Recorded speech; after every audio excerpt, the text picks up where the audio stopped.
what a day! What a lovely day!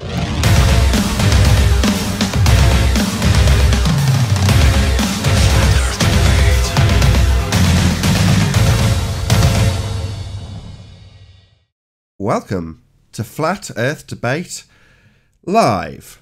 I'm your host Nathan Oakley, and if you are new to this channel, or you've not done so already, then be sure to subscribe and hit the bell notification icon to keep up to date with the Flat Earth Debate. If you'd like to support the channel, there is a super chat that runs alongside each of these shows while they are live. There's also a PayPal, Patreon and crypto link in the info box below the video. Most importantly, if you'd like to join the discussion, simply mute the page you are currently watching, then click the link in the info box below this video to join the panel and express your views on the nature of Earth. If you do join, please don't swear. If you do, you'll be ejected, and if you are, please don't try to rejoin the stream using sock accounts. You'll be warmly welcomed back on the next stream. Please also share the show on social media. Sharing the show obviously increases the live audience, but this in turn increases the chances of a more diverse panel. So please share the show on Facebook and Twitter. And one last time, if you're new to the channel or you've not done so already, then be sure to subscribe and hit the bell notification icon to keep up to date with the Flat Earth Debate. Now we are joined by the one, who's that on presentation there? I can't see. Is that Spurs? Righteous Force, Ranty, Paul, Arwin, and 10th Man in G+. Very good to have you one and all. Good afternoon. Good afternoon. My microphone working all right, yeah? Yeah. Hey, Nathan. You need to sort your watch page out, Nath. Right. Yeah, you weren't displaying when you were talking before. Oh, intentionally, I look terrible. That's why there was. I'm not on camera because I feel. I just wanted to ask, when did you turn into that beautiful woman? Yeah, that's not me. Yeah, I just don't look. I can good. vouch for that. I've met Nathan in real. Yeah, it's definitely not me. And we're also joined by a whole bunch of people in Discord, so I haven't taken anybody off mute. I don't know if there's a mod in there. If not, we're not going to hear much from them. I'll get at it. Well, welcome anyway. Hello, everyone in Discord. Any signs of Earth curvature? Not from Corona del Mar. Not from the Earth-based varieties. Nope. Any signs of axial rotation of the Earth-based variety? No axis. No. Any scientific evidence of gravity? What? What is Gravity. that? Good morning, Scientific peeps. Hey, Chocolate. Morning. Any scientific evidence of Scientific gravity? evidence of a force or a non-force? If it was a non-force, then how do you get scientific evidence for it? That's not my problem. I'm not making the claim. I don't care. Just give it me. Have you got any? Any evidence of the distance to the sun?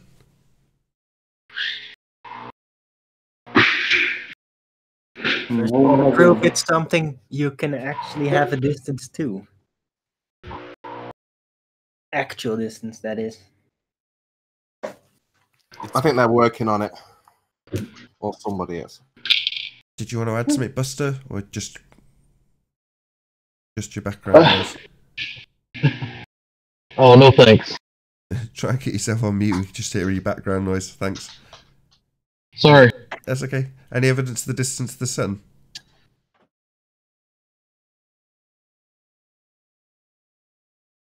What is the sun? I don't know. I've no idea. Oh, okay, then no then.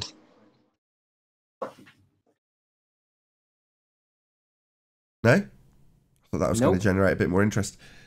Any evidence of a self-perpetuating molten iron core at the centre of a presupposed spherical Earth? Only in comic books.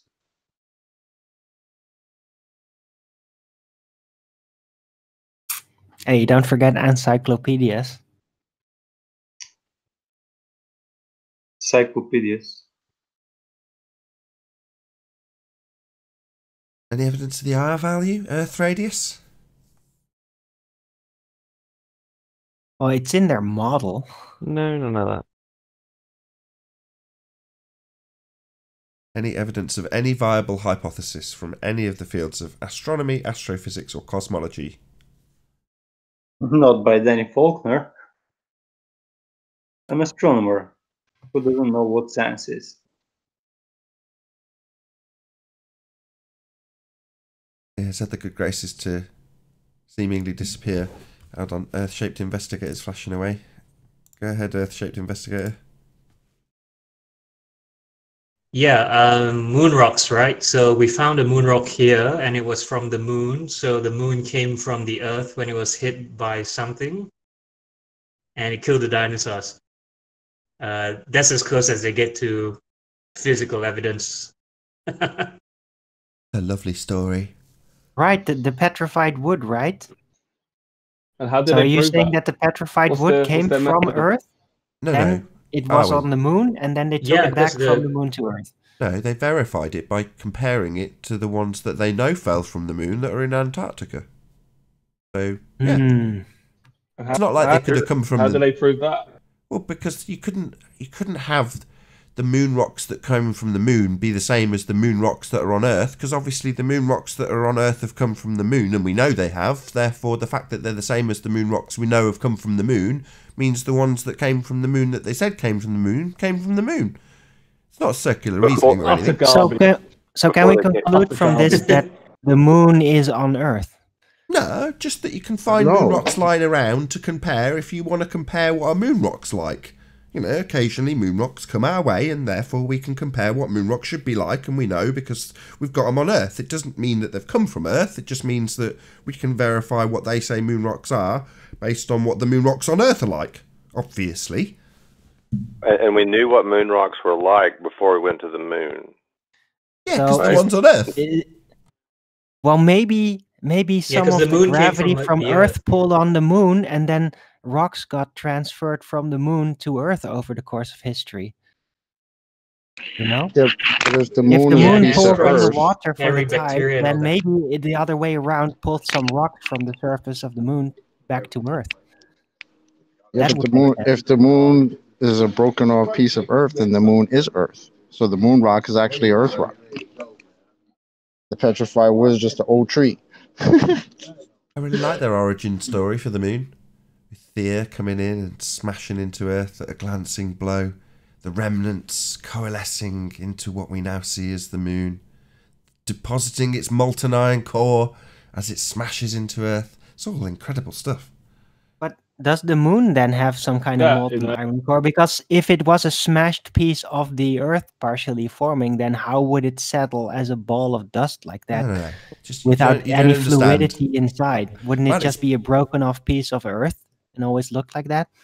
It's great fun being a baller. You don't understand. Right, so what actually happened was a secondary planet.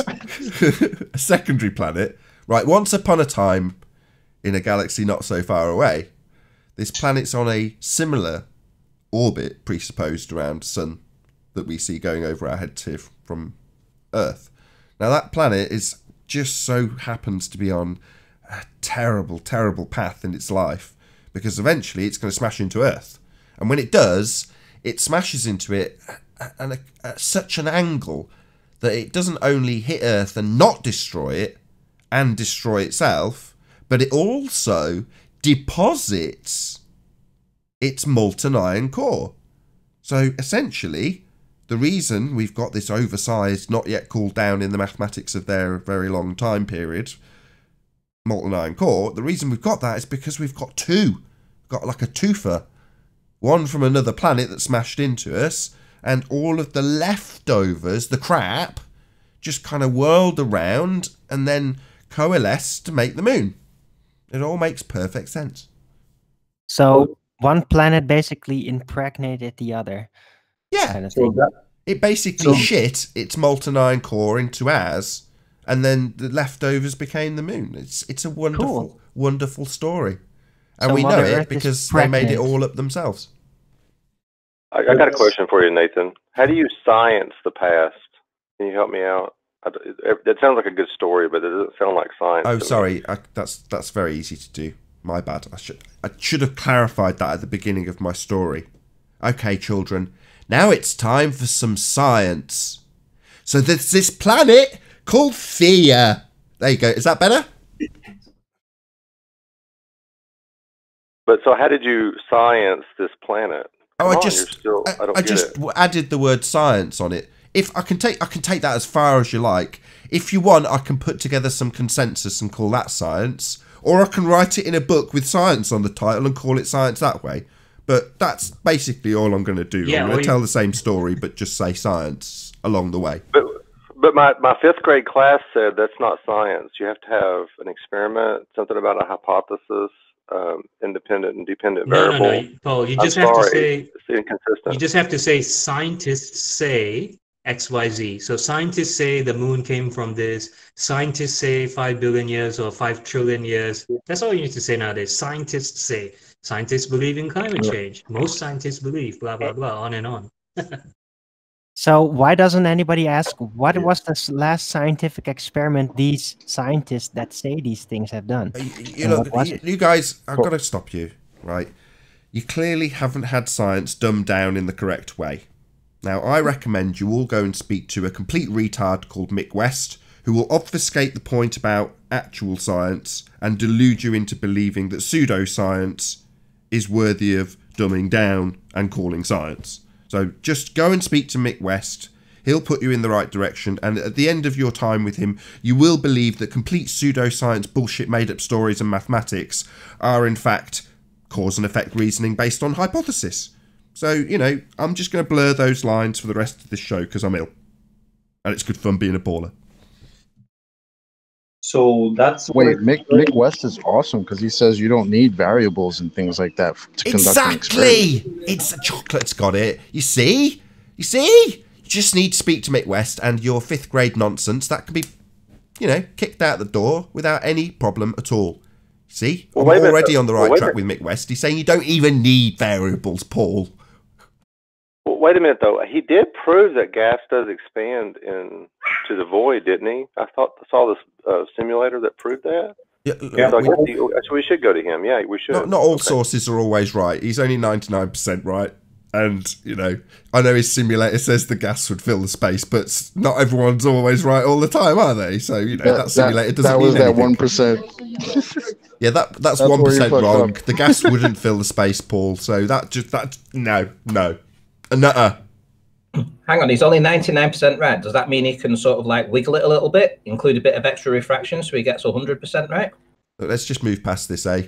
Mick West, go to if you want pseudoscience justification.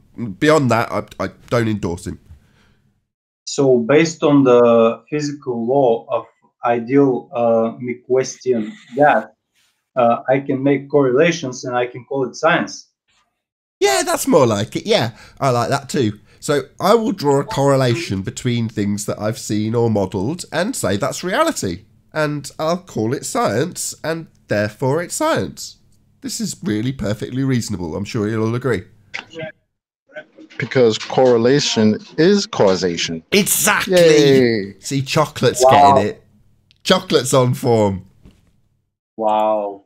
I think now I understand how the Earth is a ball. Yeah, you just have to understand that pseudoscience is science. And then any story I tell you without variables or any empirical data, and called science, I might add, don't forget that. And not only called science, communicated you by a science communicator, therefore you know it's legit, right? So therefore, you know, everything's sweet, right? Everything's hunky-dory. Yeah, all praise Mick West. Not. Anthony's joined.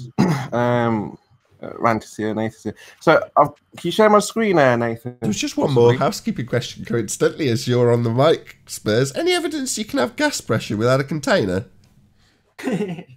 Well, no. One of these questions actually tries to address that, actually. But, I mean, obviously... You know, lower my pitch now. You just want me to share your screen? I want to go through the questions, yes. Okay, not with the me, container has to be there in order for gas pressure to manifest. Well, we can go to that one. It's down here somewhere. I'll have a look for it. This is what they... Wait. We need a container now for gas? I mean, we're not playing pretend anymore? It's not. It's not a pressure. This is what was sent to me by Ball Earthers, who say that we can't answer. And I just replied, well, neither can you. But I thought it might be interesting for, you know, us to tackle some of these things, like maps and models. I've already explained, we've explained that's the reification. Yeah. Determinant distance of the sun, we're asking the same thing between 2 points. But let's go down here. Spurs, that first one, just go to that very top one. Can we see their working model or map, please? Yeah, I want to try and answer these in like short segments, you know, 10, 15 seconds. There's so many. No, I want to drag this out to Spurs. You've just nominated yourself terribly, but on the other hand, so is Anthony. Anthony, that was an excellent point that you've just turned around. Any chance you can type ours out as we go? What, as in the rebuttals? Yeah, the rebuttals. Yeah. Moreover, just as opposed to rebuttals, we've done that. We've done that to death. In fact, we've done this several times. Right, this is not a new game we're playing. I'm saying, if you can come up with the alternative questions, that's what these are, right? They're alternatives to our housekeeping questions. Well, we've already got our housekeeping questions. That much is covered. But as you say, when we're being asked for a working model, yeah, well, I think that's worthy of a question that we could just play straight back at them and go, well, we didn't actually claim we had a model, because models are pseudoscience. They're offered up when you have a limitation on a hypothesis. Back to talking about real science now, not talking about Midwest science. Sorry for anyone who liked that little interlude where I went all high-pitched. Yeah, that's all gone now. You have to go to actual fundies like Midwest for genuine pseudoscience bullshit assertions. Anyway, no, I'm just thinking we could get some of them down. Like, yeah, any chance of your map or model showing to be working? Yeah, let's have a look at that working model that puts gas pressure next to a vacuum, right, without some kind of membrane. Let's see how that one works, because drawing it doesn't demonstrate it as it working. Keyword being working, because we know that doesn't work because it immediately fills into the vacuum. Now, Anthony, don't you know that the vacuum and differential pressure are the same thing? Come on. So I can have a differential pressure, you know, come on. Yeah, but you can't have the magnitude that they've got, 14.7 next to 0, right? Or close to 0. You can't have that magnitude. You can have minor fluctuations here and there, but you can't have the magnitude that they've got, and that's the issue. But they say, well, nobody says that there's a 14.7 next to the vacuum space. Yeah, you do, because your atmosphere is touching the vacuum of space at all points, because there's no cohesive bond between any of them.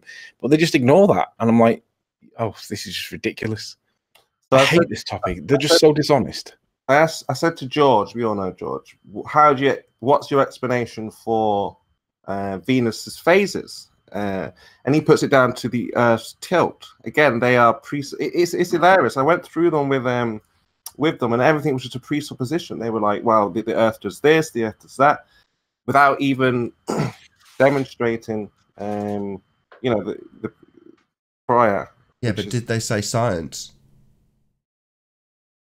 Yeah, they're not bringing any science. It's... No, but you don't need to. Just say science when you're pointing out the presupposition that you're going to be asserting and making sure that you abide by. Can you share my screen for just a second, Nate?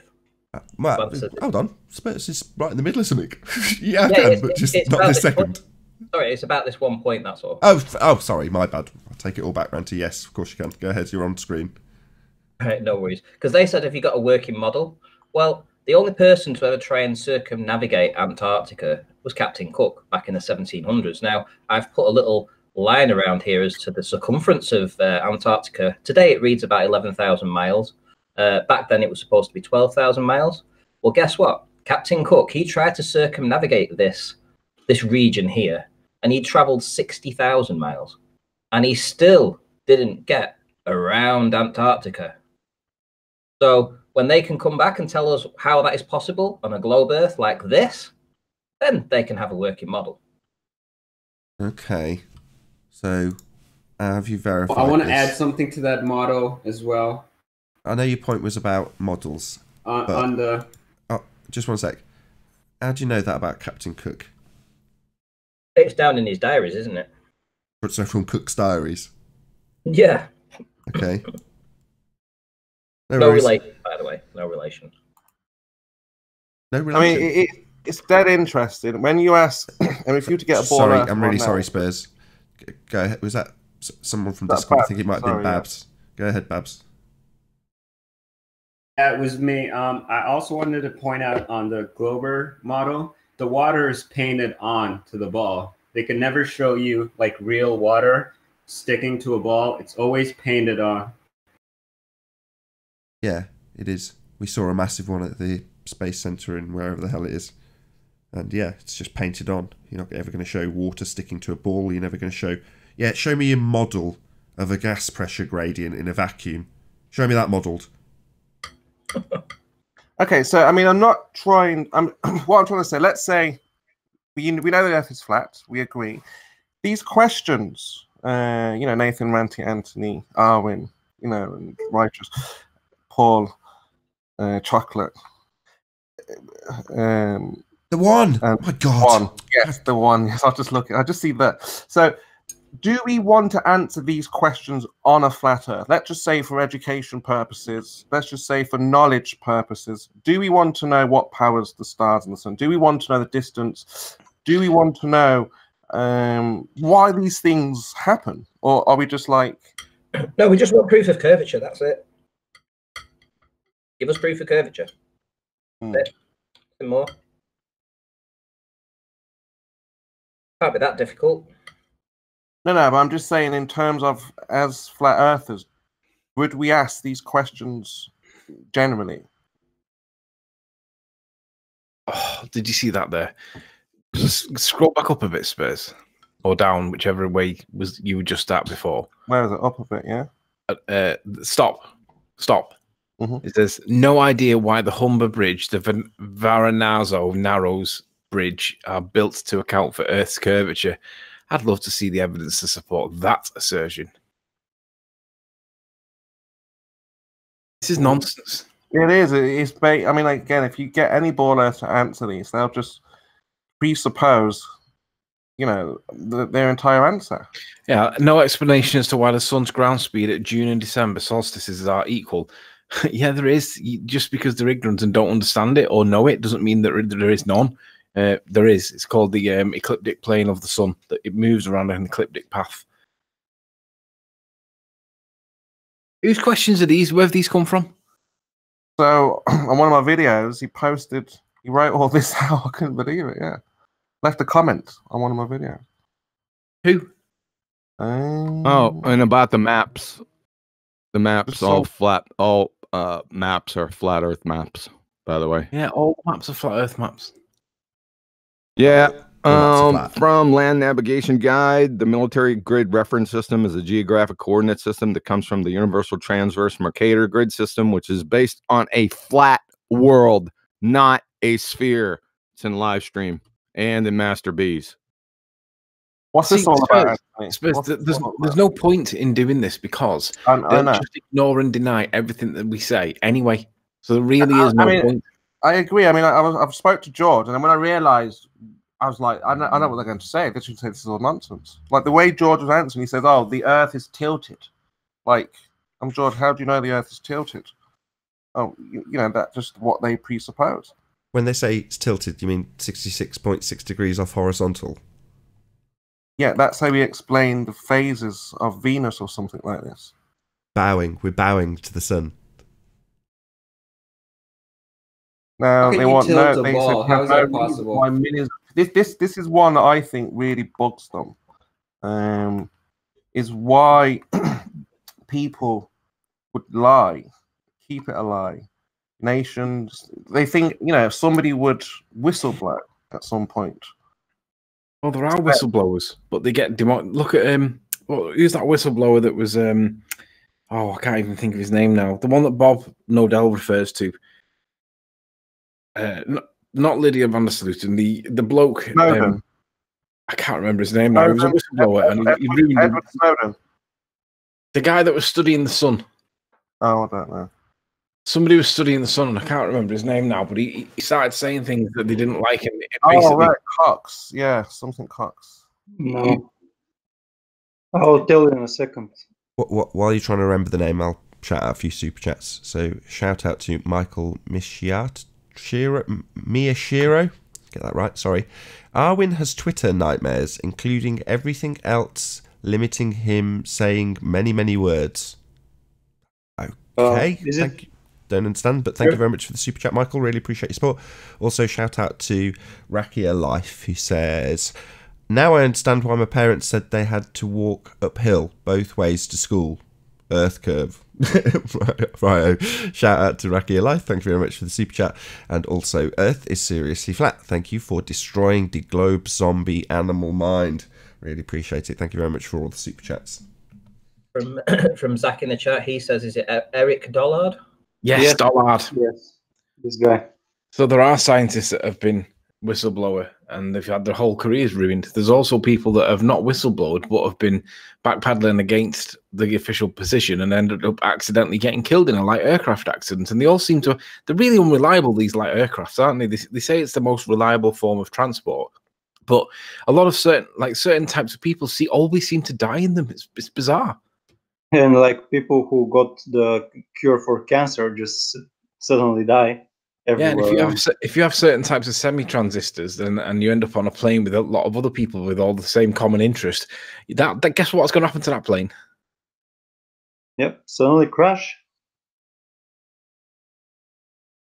It's like me. I experience internet problems only when I'm on the show. There's no point in addressing these people. At the end of the day, no matter what we say, they'll just dismiss it with nah. But until they can demonstrate gas pressure, 14.7 in a gradient next to a vacuum, then there's no conversation to have because it doesn't happen. I just can't understand how they can deny and ignore that. It's like the biggest one against them, and they'll just ignore it. I think it's the godlike complex. Again, they're asking why. A lot of these are why questions. How they're not like things you can do scientifically. So a lot of these things you could be satisfied just not knowing. You'll never find out.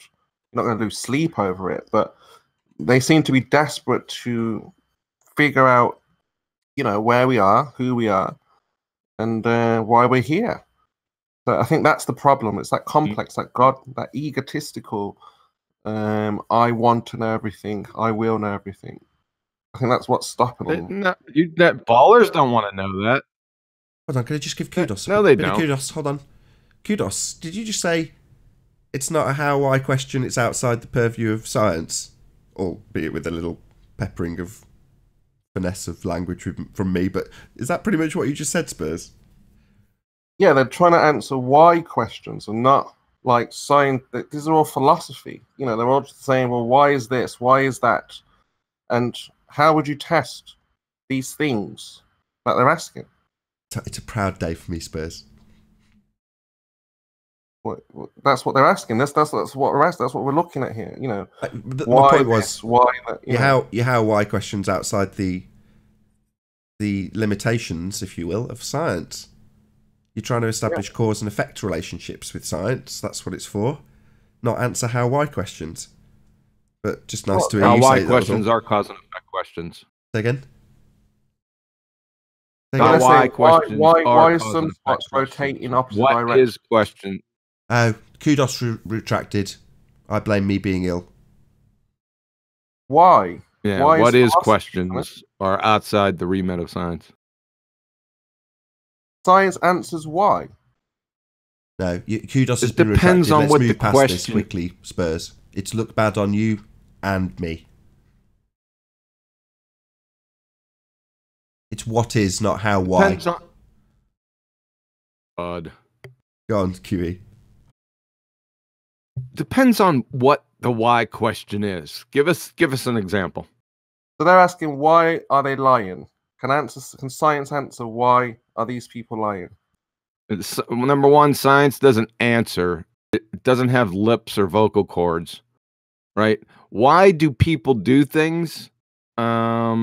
Is the acme of foolishness, right?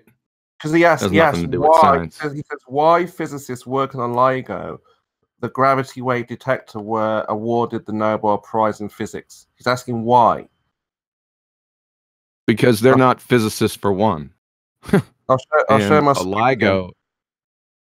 Go ahead. These are not my questions. I'm just saying, I'm showing Nathan these questions here, and a lot of them are just he's wondering.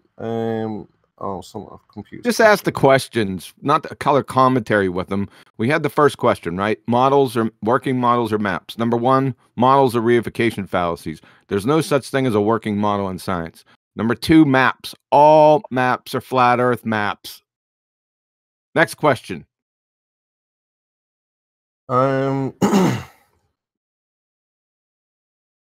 Why Google Earth does not publish its underlying flat Earth model that allows it to project the Earth as a globe? Is it just why? He wants to know why the sun rises due east for everyone on the Earth on the equinox. Why? Oh my God. Really, due east. They need to define that. As in asmus? And that's incorrect. It doesn't even do it anyway. Cite them back, Cara Diane. She demonstrated using stellarium, her chosen weapon of attack, that at the summer solstice and the winter solstice, the sun did not rise due east on the day in question at all four corners, like she claimed. It was out by a degree and a half. That's a problem for them because it's got to be due east for them, and it doesn't do it. Yeah, and Jaron exposed this in 2015. I forgot, their model's not Google Earth, right? He showed using back asmus and stuff that it doesn't work. So, next question. Oh, I'm back in a sec. I have to reboot. No worries, I can shout out a couple of super chats while you're doing that. So, shout out to Earth is Seriously Flat, who said, it's gone past me now, but something like the globe zombies. Let's go and read it. Hold on. Get onto the other screen. Globe zombies infected with globitis. The cure is FE. Thank you very much for the super chat. Earth is Seriously Flat. Also, shout out to MC Universe Sacred Truth Seeker. If the in the Bhagavad Gita, how do you say that? Bhagavad Gita. Anybody? No? Fair enough. The most. Come on, that's Spanish. I'm not Spanish. Just because I take my kid to a few Spanish singing lessons, right? Suddenly I'm supposed to be able to understand. And anyway, the most ancient text on Earth, it states that the entire physical universe is Maya, or illusion, and so it is. Very interesting. Thank you for the super chat, MC Universe Sacred Truth Seeker. To buy you enough time, Spurs.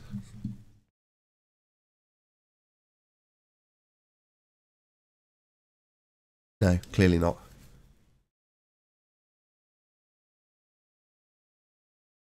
Earlier, I tried to share that I know the hypothesis for the heliocentric model. It's if bullshit, then space testicles. If bullshit, then space testicle? No, because that would imply that if you have bullshit, then you're going to have a space testicle. Not necessarily true. If bullshit, it's their hypothesis. Yeah, but also if bullshit, then evolution. Yeah. Spurs, I think the question that you do need to ask them is, why would we bother answering your questions when you refuse to answer ours? And if we did answer the questions that you ask us, you wouldn't accept anything anyway because you deny everything that we say because it doesn't suit your narrative, in the same way that they deny Einstein because he's an inconvenient part of physics for them. Gravity's not a force, it's an effect, right? If they're prepared to deny current science with Einstein and they're prepared to deny us on pretty much everything we say, what would be the point in us addressing their questions? They need to address our questions. That's what needs to happen. The point in addressing, I got that answer. The point in addressing their questions is not for them, but it's for people that are watching that may be new. And if we go through their questions really quick and just pummel them, then that's pretty strong. So that's why I like to go through the questions. Hopefully we will. When Spurs gets back, he'll stick it back up. But you're absolutely right there, Anthony. Andrews Ace, so shout out to you, clipped out a little bit from Joe Rogan. And I don't know why it's now acceptable to be sat on a podcast, getting high as a kite, looking stoned out your brains. But that's obviously the times we live in. Nevertheless, he sat there with this black dude smoking a spliff, as you do on a podcast. And he's talking... what the hell was he talking about now? He's talking about going to the edge. And the black guy says something to the effect of, go to the end. If you believe the earth is flat, go to the end. That's what you need to do. Go and get me some photos of the end. And then Joe Rogan basically alludes to, oh, well, they have got pictures from the end. Now, I'm not saying that I buy this straw man argument he's holding up for the guy to attack, but that's what happened. So he says, oh, they have kind of got pictures of the end. And before he's missed a beat, right, the guy says, get me live video. So immediately, the standards instantly change. And I'm like, yeah, isn't that just typical? So he's asked for something. Someone says, oh, actually, they might be able to give you that. Well, I'm going to immediately reject it because it's not live video. It's like, well, what if Joe Rogan's reply was, well, actually, there's someone streaming from what they claim is the edge right now. That ain't the edge. There'd be some other objection, just like Anthony says, because they don't want to accept anything we've got to offer. They want to deny, and assert their heliocentric religion back at us and tell us we don't understand. It's like Brenda yesterday on Arwen's. I mean, she knows that gravity's not a force, right? So she's got to try and explain Cavendish in the context of Einstein. And if you realise that Cavendish is debunked by Einstein, then there's no conversation to have. But because she holds on to gravity like a vehement little idiot, she has to try and then explain it using Einsteinian concepts, bending of space-time. And obviously, when you get to the point where you ask her, well, what was the cause of the balls apparently moving towards each other? And then she says, well, the distance. And then in Einstein, you've got to show that cause was the bending of space-time, the fabric of space-time, a mathematical concept that existed in Einstein's mind. Yet Brenda still thinks that caused the balls to move together, a concept, right? So in the end, she did eventually get to the point where she could put it into Einsteinian lingo, but she still reverts back to it being a force. No matter how many times you say to her, it's not a force in Einstein, it's literally numbers on a piece of paper, it's visions.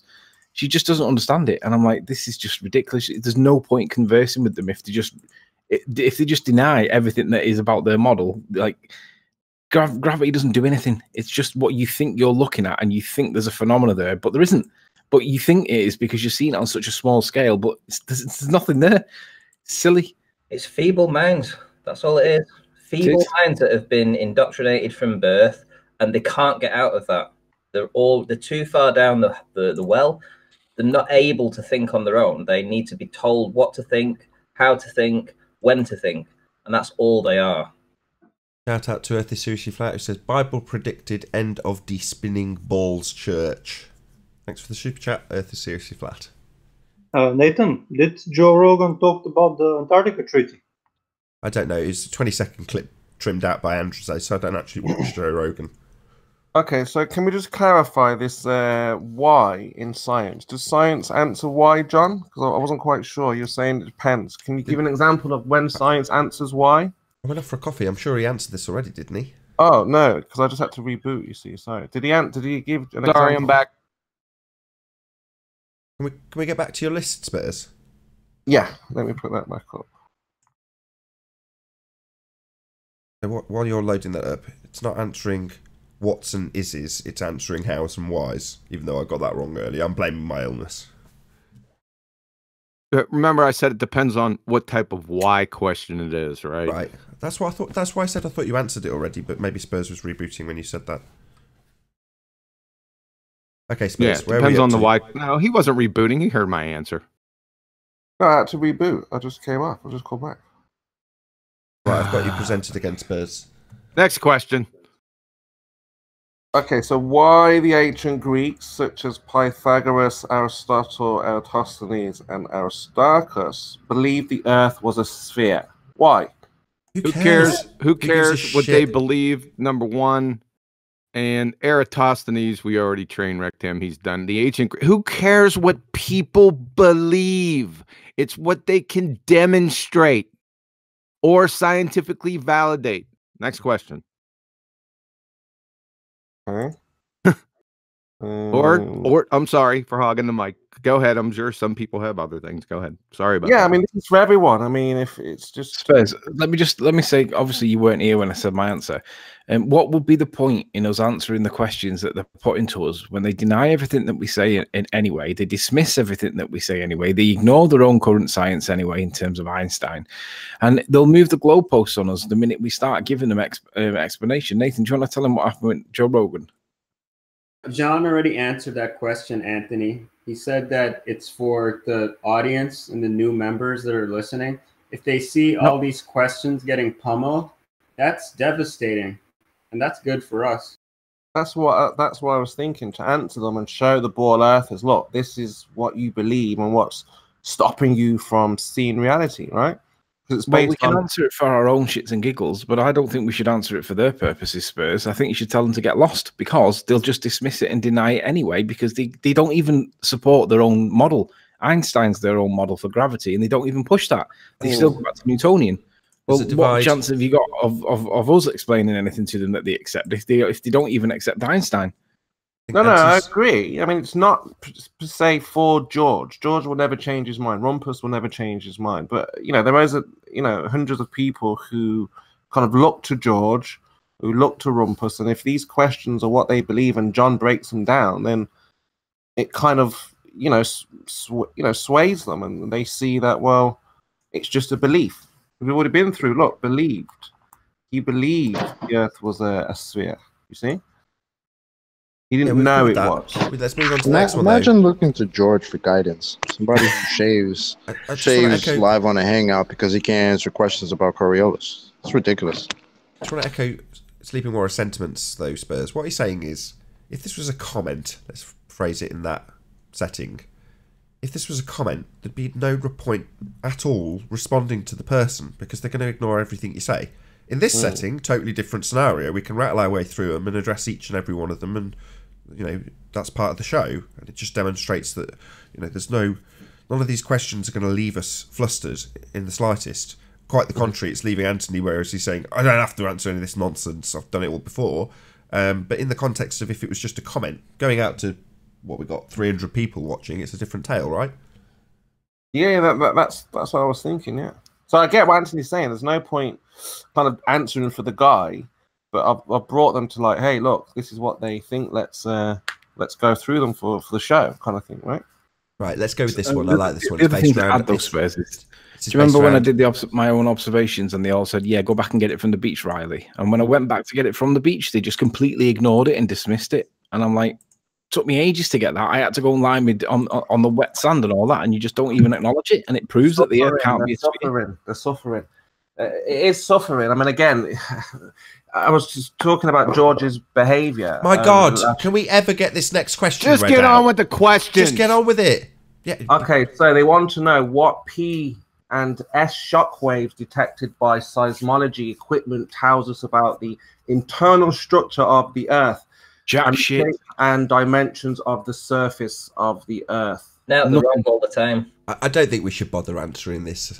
No. Not that one. Okay. I'm just joking. This is one of Anthony's pet peeves. I'm just kidding. They call it super deep borehole. They got all that wrong with the seismology. They also got all the seismology wrong for the fracking up near Blackpool. That was all incorrect. So yeah, let's be honest. It's like P waves and S waves, right? The only thing you need to know is that the primary wave goes through liquids and rock, but the secondary wave doesn't go through liquids. What that tells you about the shape and the structure of the Earth is absolutely nothing, because at the end of the day, you're interpreting little squiggles on lines on graph paper, or an equivalent that has been translated or interpreted by a computer to create a model, right? You can't tell anything about what's underneath the Earth, because the most accurate information we've got is only 8 miles. And beyond that, you know absolutely nothing. It's subject to interpretation, and it proves nothing. Okay. Because there's so many. I mean, I think just try 10, 15 seconds if you can. So what powers the sun and the stars? That's a good one, because we make no claim in that regard, but they do. It's another one where we should be writing this down and saying, excuse me, you already claim to know what powers the sun and stars, and their distances, and their sizes. So why are you asking us? Is this a burden of proof reversal fallacy? We make no claim in that regard. I might as well make it plain now. I have no idea what the sun or stars are. The heavens are beyond my knowledge. Oh, what's that you say? It's a burning ball of hydrogen in a sky vacuum? So they're making the claim. Yep. They've got a positive assertion in this regard. They need to prove their claim. Okay.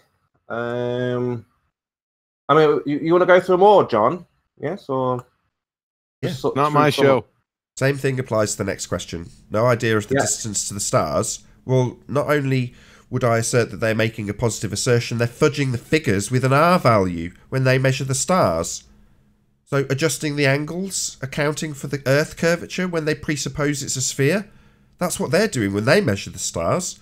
How do you justify your R value that you've fudged into your star measurements? We're not doing that. Okay, so they say, Nathan, why then, in that case, aircraft carrying ring laser gyros on board capable of detecting the rotation of the Earth? Now, let me get it straight. The plane. Let me get it straight. The plane itself is totally unaffected by Earth rotating underneath it. Totally and utterly unaffected. But yet this ring laser gyro is apparently detecting the Earth moving underneath inside a plane. It's a total contradiction in terms. You have to tell Nathan why the gyro is capable of detecting rotation. Why? What rotation? Sorry, why the what ring laser rotation? gyro? Where was the rotation measured? Hold on. That's not what he says. He's saying why is the ring laser gyro capable of detecting Earth rotation? It isn't. It's asserted that it's detecting Earth rotation. If it was rotating underneath the fixed frame of a ring laser gyroscope, it would also be rotating underneath aeroplanes and helicopters and drones. But that never happens. So if it's demonstrating two reference frames, i.e. a Coriolis effect, which is what is claimed the ring laser gyro does, fixed frame of reference for the ring laser gyro, Earth rotating underneath. Well, if Earth rotates underneath that gyro, it's going to rotate underneath everything else in the inertial reference frame. And we'd have shortened flight times from Charlotte, North Carolina, on approximately the same latitude line, to LA. It would take about an hour and a half, because Earth's rotating underneath that flight. Oh, right. Oh, it does still take 4.5 hours, though. Yeah, because Earth isn't rotating underneath. Hold on, Nathan. You said flights would be shorter. So you're asking, you're saying then why then aren't the flights shorter? To response to that, yeah? Like, no, I don't need an answer to that question. I know why. Earth is not rotating. No, I know, but I'm just saying that if you were to have a discussion back and forth with that guy, you would say to him, well, why then aren't the flights shorter? And he wouldn't be able to answer. That's fine. Again, I'm not arguing. No, you've missed the point, Spurs. If the ring laser gyro is an affirmative claim or proof in their eyes that Earth is rotating under the fixed frame of the gyro, then it must rotate underneath planes. There's no justifying why it doesn't by my side. There's a complete incorrect assertion. It would necessitate planes having fixed shortened durations if Earth is rotating under the fixed frame of a ring laser gyro or fibre optic gyro or any gyro. If the claim is Earth rotates underneath the gyro, it rotates under the gyro and under anything else that leaves the spinning frame of reference that is a non-inertial spinning ball Earth. We just never see that effect, ever, other than in the claim of the gyro itself, or a pendulum, or anything else that's not actually going to show a massive difference. Okay. But the planes don't. Is my mic working? It is, yes. Yes, 10th man. So look, this is for. Hey, that wasn't for you to talk. Okay. I got a question for you. Why do we have airplanes? Why do we have airplanes? For transport? Why do we have airplanes? What's the purpose of airplanes? For flight, to fly, to get to somewhere. Oh, to get to somewhere. Well, if the Earth was rotating, everyone would have their own hot air balloon, and we would just go up, and the Earth would rotate, and the somewhere would come to us. Would you agree with that? Yeah, sure, why not? Okay, end this nonsense then. We have airplanes because the Earth is not rotating. On to the next question. We were. So, look. Hang on. Now, hang on. Oh, my gosh. We have airplanes because the Earth is not rotating. We have to go there. Okay. Okay. Is that logical? Cool. Moving on. Moving on, yes. Right, now, we need to know why. Why geodetic surveyors keep claiming the Earth is an oblate spheroid? Why? Why, Ranty? Anyone can make claims. Like I said before, you need to demonstrate it, right? Or scientifically validate. We don't care about claims. No, but if they make a measurement and then it tells them it's an oblate spheroid, why are they saying that is what they want to know? Do I have to repeat what I just said? Okay. Did you already said? Yeah, I mean, I just repeated the same thing. Do you want me to repeat the same answer? Yes, please. Please, yes, sorry. We don't care about people's claims. We need demonstration or scientific validation. I can give you an answer. When they built Lake Pontchartrain Bridge, right? 20-mile bridge, they included for curvature just 2 inches. They extended the length as the crow flies by just 2 inches. That isn't Earth curvatures. Yeah. That's flat. Okay. Remember, these are just why. Remember, they want to know why an observer on the equator during an equinox does not see the sun set at an angle of 19 degrees above the horizon. Why? They're like, why? They're pulling their hair out. They're losing sleep. They can't concentrate because they don't know why. Is that actually the case? Hold on. Let me go get my violin real quick. Is that actually the case, though? Well, they are pulling their hair out. Well, are they pulling their hair out? I'm sure they're losing sleep over this. No, not the supplementary some nonsense. of them are shaving. Oh, God. Not the supplementary crap you added on the end of the question.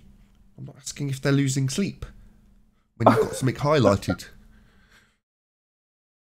Is that they're actually up true? 24 hours. I mean, I've seen some of the ball earthers go at this for many, many hours. Yeah.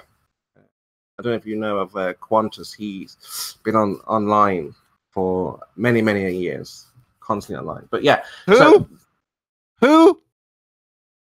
I think it's a Qantas. I don't know if you know him. Quartet, that knuckle-headed Quartus, the erectile dysfunction crowd. He's one of the clowns that went after Brian Mullen, right? He couldn't tie his shoes without a fleet of slobber nurses, this Quartus idiot. I've got to do it to you now. I don't care. Stop. Just read the question again and tell me about where things are happening and what's happening, please. And then tell me if this is actually the case. Can you read it again, Spurs? Right. They want to know why an observer on the equator during an equinox does not see the sun set at an angle 19 degrees above the horizon. Why? Above the what? The horizon. What's that exactly? What's that? The horizon is where the sky meets the land or the surface. No, the sky doesn't meet the ground. That doesn't happen. And what's the equator? I was coming to that. Well done. They want to know why. That's all they're interested in is why. Why it doesn't set above a position that's not actual and moves. So does it always do that? So you're telling me that the horizon's going to be in the same position with the same atmospheric conditions everywhere on the equinox at the equator? That's what they're saying. The horizon's always going to be in the same. It's an actual fixed location, and you're going to get this accurate 19 degrees or not get this accurate 19 degrees. Correct? Yeah, because this is based on the presupposition that the Earth is a ball and the horizon is a fixed location. So they want to know why, then, in that case, the equinox does not. That's not the That's not the definition of horizon. Right. It's not a set location. There's your problem. Right. So we're figuring out why it's not 19 degrees above a not actual location. This is meaningless nonsense. Well, they say that things disappear behind that, ships disappear behind that. Yeah, I appreciate that while we are simultaneously being challenged to show idiot zealot globeheads the edge, which we don't actually assert here, they have an edge which they've reified into this position we've described as the horizon, a not actual location. Yeah, globehead zealots, listen up. Take me to the edge of your reified globe model. You got an edge you can show me? You think boats are going over it? This not actual location. The edge of your religion. So next time, if you're a flat earther, some dick asks you to show you the edge, say, I don't have an edge. But you do. You reify the horizon into the edge of a ball for boats to go over. You think a not actual location is the edge of your model, you fundy zealot. Yes, that's quite right. and this is why I say it was laughable with George. He was presupposing till the cows come home. But one more presupposition, I suppose, if that's what we're looking at here. They want to know why. The northern celestial pole rotates counterclockwise in the northern hemisphere, and the southern celestial pole rotates clockwise in the southern hemisphere. Why? Why does this happen, guys? Why do the stars? I'll tell you why. Hold on. I'm going to tell you. This is that knucklehead friggin' Timmy clown's proof. Listen, counterclockwise and clockwise aren't directions. Okay? Idiots. Just to answer the question, just to answer the question though. No, all of the stars rise in the east and set in the west, save for Polaris. Doesn't matter where you are, that's what they all do. So to assert they're moving in opposite directions when they're all rising in the east and setting in the west, save for Polaris, is a nonsense assertion where someone's demonstrating their total lack of understanding, not of a model, of reality. Because you don't need a model to observe what the stars do. That's what they do. Just have to look at them, amazingly. But the bit they're missing is in north, when you're looking north, you're looking north. But in the south, they're looking south and seeing that. So it's the rotation of the person, from their perspective, that gives them their interpretation that there's an axis. But it's the person turning. All the stars rise due east and set due west. Yeah, just tell them to turn around. A lot of them are wise guys. They want to know why they don't understand. Because they've turned around. I can't see how science can answer any of these questions because they are wise. Science doesn't answer anything. It doesn't have lips. Why did you bypass the Mars atmosphere question? Oh, okay. You want to tackle that one? Okay. Here we go. So, why the CO2 atmosphere of Mars appears to cling to the exterior of its spherical spinning surface without the need for a physical containment. This phenomena is observable on other planets too. So you tell me, well, not me, but yes, tell us why this happens. Why is this phenomena going on? No, it doesn't happen. So they're asking us why we observe a violation of natural law through telescopes. No, we don't. That's part of their story. To assert that you've got a gas giant in a vacuum, which is what they have in their narrative, is absolutely absurd. So no, you don't have gas. Forget about their version, which is in this phraseology, clinging to Mars, not dispersing into an ever-expanding sky vacuum. That's what their rhetoric's saying. Why is it that it's managing to not disperse into a sky vacuum? Well, why would you assert that you've got gas on the outside edge of a rock in the first place when you look at a light in the sky?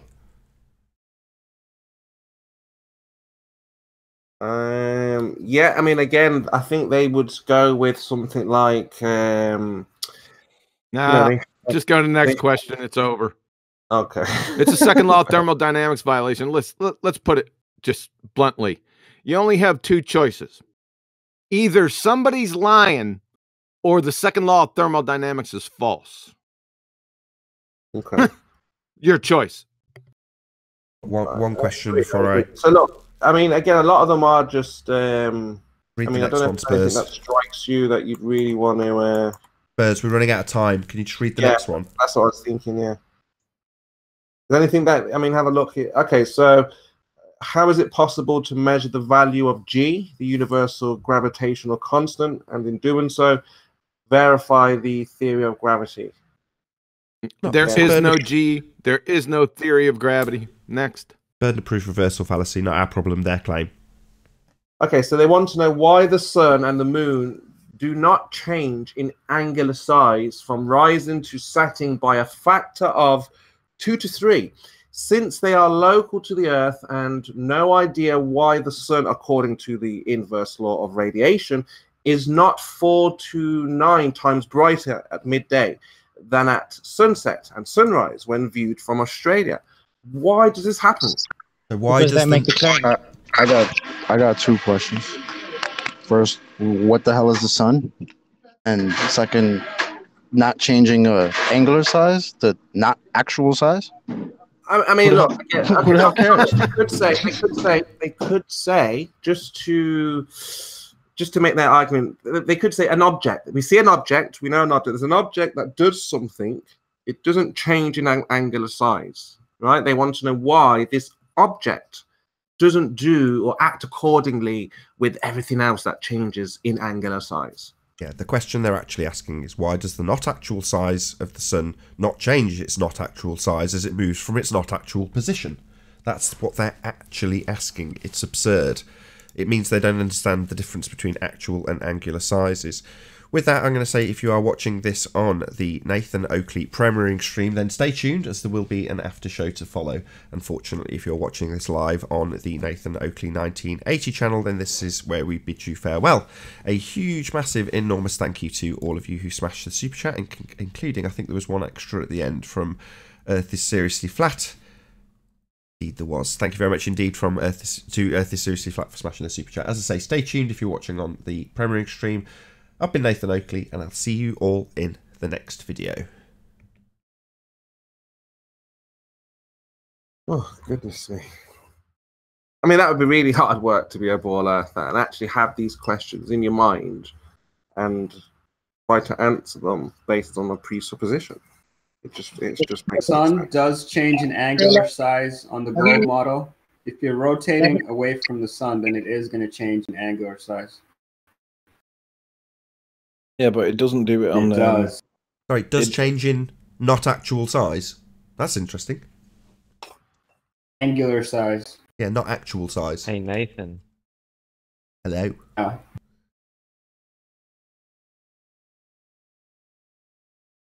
I did not realize all these questions are based on them claiming something. Kosho wants to say something. Go ahead, You Kosho. said that we don't. You said that we don't have an edge on as flat earthers, but we're in a contained system. Wouldn't we have an edge by logical deduction? No. Why would you think that? So if you have two pieces of bread and a piece of ham in the middle, there's no container there, is there? But you've just got a layer above and a layer below where the ham can't go. Well, if there's a barrier that contains the gas pressure and it's caused by low temperature, where gases become liquids, then become solids, then you've got two layers to a sandwich, and that would keep everything inside it. His claim is correct. There's an edge somewhere. I was going to say you can make that logical deduction. The container has to have an edge in order to contain the gas pressure. That's correct. Well, by the same token, I don't need to make that assertion, though. You can make that logical deduction, and you're more than welcome to. I won't make that deduction or verbalise it here, because I'll just get held to task on what the edge is. Now, the edge has already been predisposed to us in a pre-packaged format with, no offence, Ranty, but Ranty's description of what Captain Cook says is the outside edge of Antarctica, and then transpose that onto an Azimuth or Gleason's map, and Bob's your uncle, we've got an ice wall. And that's what they want to hold up as a straw man for us to defend. And while it might be a necessary antecedent, I don't need to make any positive assertions in regards to an edge I've never seen and don't know exists in actuality. It may be a necessary antecedent in the same way the sky is obviously containing the gas. There's going to be a container at some stage, but I don't know what it is or how it works. So I don't need to make that positive assertion. But yeah, you can make that. You can perfectly... Yeah, it is perfectly logical, but I don't have to voice that. I like it when others do, though. I like it especially when the fundies come. It's not really with the ice wall, but when they come and say, well, there must be a container, because they want me to say it. And they say it to me because they've made the logical deduction. That's especially beautiful when it's fundies saying it to me. Well, there must be a container then. There must be. Yeah. You can make that logical deduction. Yeah, great, Fundy. Yeah, there must be, right? But they don't catch it there.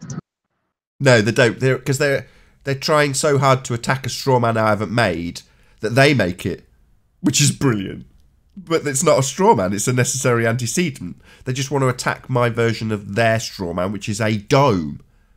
So they keep saying when I say the necessary antecedent is a container, as opposed to we've got a dome, they attack that and say, well, you're implying that there must be a container. Well, that's your logical deduction to make and not mine to voice.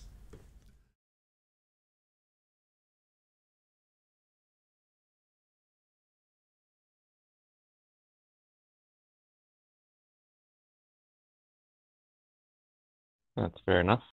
Totally understood.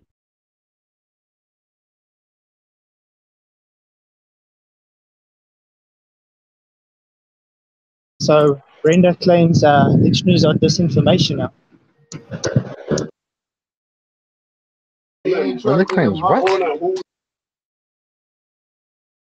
Brenda claims that a dictionary is disinformation. Did it prove her wrong about something? Semantic, that's it. Did it prove her wrong?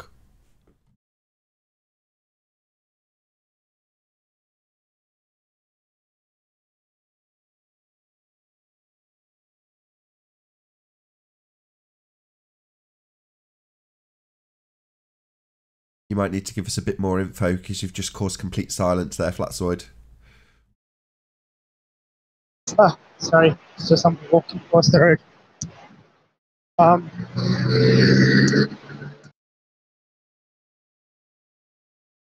Moving on. Anyone see Zanuck? Because I just checked my account. I haven't got the 2,000 back. Like I said, I was on a debate this morning with Brenda and Slick, and every time someone tries to define a word from the dictionary, she just says, "No, dictionary is misinformation. You cannot take it as true." Because every time you define a word, it actually dismantles the argument totally. So obviously now the new argument is It's called the Socratic. It's called the Socratic method. We employ it. Yeah, we don't care what Brenda has to say. She's retarded. Demonstrated over and over again. So back to the question: has anyone seen Zanuck with my $2,000? I got a question for you. How does it feel to have a piece of Zanuck's manhood? He's a freaking welcher. I can't quite get Damn, Zanuck. It's always the same with those sorts of bets. There's somebody clearly wrong, but cocksure, and somebody who's clearly right that makes a bet that they're clearly going to win. And the cocksure idiot says, yeah, I'll take that bet, loses, then says double or nothing, and then loses again. You're like, how could you be so stupid as to say you can have zero entropy, and then in the next breath concede you can't reach absolute zero? It's like in that one breath, he lost $2,000. You're like, yeah, he's never going to pay you, but lost any sense of having any sort of decency because he's not going to honour his contract with you. He's just got no honour. There's a contract out on him. Sorry, John. There's a contract out on him, and he's getting banned from servers for not paying up. Just to let everyone know, not this server, but other servers. I think he's going to be hiding his head in the sand for a while. And today, Thursday at 1 p.m. U.S. Central, 7 p.m. UK, we have another Zanuck toe tag. I think this one's on refraction. So last week we had one on Earth Curve. This Thursday is refraction starring Zanuck. So be there. Be here, be sphere. Here is Quantum Eraser. Live shows ended. This goes out afterwards. So Ranty show's on at 10. He's doing an hour. He was supposed to do it yesterday, but his internet went down. So I'll put this out at 11. So it'll be you at 7, then Ranty at 10, then this at 11. Sweet. I think Zanuck needs a new name. What day? It's Thursday. I keep forgetting to do the Iron Realm thing. I felt really bad because I moan about Ranty jokingly, and then every Friday I schedule the show at exactly the same time, forgetting that IRM run at the same time, so I'm essentially stepping on their toes. They had that time slot long before I did. Anyway, one of them. I will remember tomorrow. Hey, is your panel full? I don't know. I'm actually not looking at the panel. No, it's not. Jump on the panel. No second live show? Discord is. There's a couple of gaps on the One panel. question at a time. Yes, there's a couple of gaps on the panel. I think Adam wanted to get in. Adam, there's a couple slots on the live panel. Can he hear you? Is there a second live show? There won't be. I'm too ill. So you want me to move everybody or later? Oh, man. Just move them. All right. Yeah, hold on. Let John host it. All right, John, go ahead. Yeah, I can't. This is Nathan's I'm not playing. I'm serious. John, tag in, bro. Nah, this is Nathan's game right here, brother. Yeah, I hear you. Got Jose line.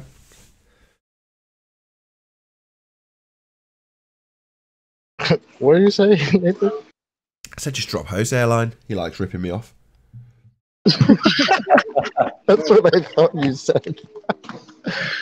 He can flip flop and host this show. It won't be his first time. So they all go to the after show. Oh, I didn't have it on screen. I like that bit. I like it. You like that, don't you? We don't get the sound effect anymore, but I hear it.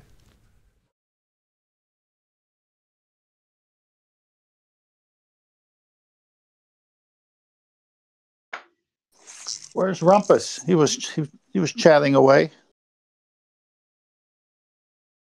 So, any of you heard from a scientist and the answer to the question, how far till water starts bending?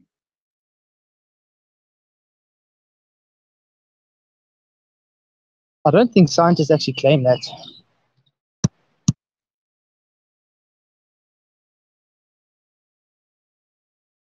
So, it's a flat ball? Well, can it be demonstrated? No, but I think they claim it because they say we're on a sphere. Let me at him. Let me at him. Where are they? It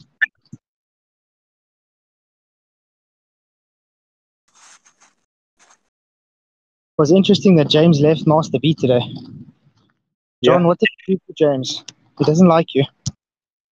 Who left? James. James Halliwell.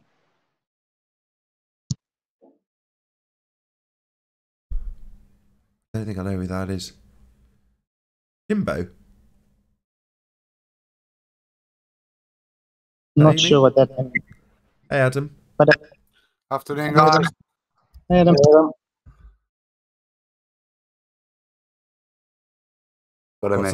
What's on the docket for IRM tomorrow?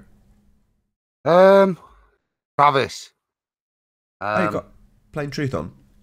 Yeah, he's gonna be interesting. John will like this. The Bible.